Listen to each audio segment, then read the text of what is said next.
বছর 10 বছর 20 বছর 50 বছর করে শুধু জ্বালাবারই কাজে লাগবে, দ্বিতীয় আর কোনো কাজে লাগবে না।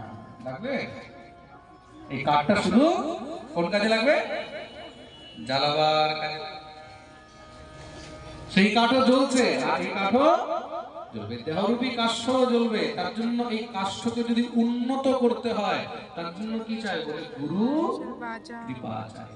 যতক্ষণ পর্যন্ত গুরুদেবের স্পর্শ হবে না, গুরুদেব নিজে কৃপা করে তাকে যোগ্য বানিয়ে তুলবে না, ততক্ষণ পর্যন্ত সেই কাষ্ঠ মানে দেহ কোনো কাজে লাগবে না। তার জন্য গুরুর শরণাগতি, গুরুদেব দীক্ষা দিয়ে এই দেহকে পবিত্র করেন, তুলসী মালা অর্পণ করে গলার মধ্যে দেহকে কৃষ্ণ সেবার যোগ্য করে তুলেন, তখন গিয়ে দেহ দিয়ে গোবিন্দের সেবা করা যায়। অনেকে জিজ্ঞাসা করে, মহারাজজি তুলসীর মালা না বললে কি গোবিন্দের সেবা করা যায় না? বলে একদম করা যায় না, স্পষ্ট কথা। তুলসী মালা ধারণ না করলে কৃষ্ণ সেবা করা যায় না। তুলসী মালয়া যুক্ত বৈষ্ণব বিষ্ণু ভক্তিমান।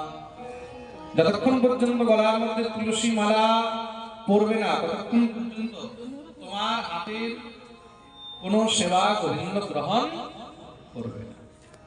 যতক্ষণ পর্যন্ত গুরু দীক্ষা গ্রহণ করবে না ততক্ষণ পর্যন্ত তুমি ঠাকুর সেবার যোগ্য হবে না।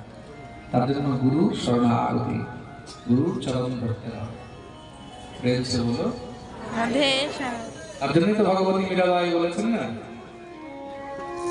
मोहे लागी लगन गुरु चरणन की, मोहे लागी लगन गुरु चरणन की, मोहे लागी लगन गुरु चरणन की, मोहे लागी लगन गुरु चरणन की। चरण बिना मोहि कछु न सुहावे, चरण बिना मोहि कछु न सुहावे, चरण बिना मोहि कछु न सुहावे, चरण बिना मोहि कछु न सुहावे।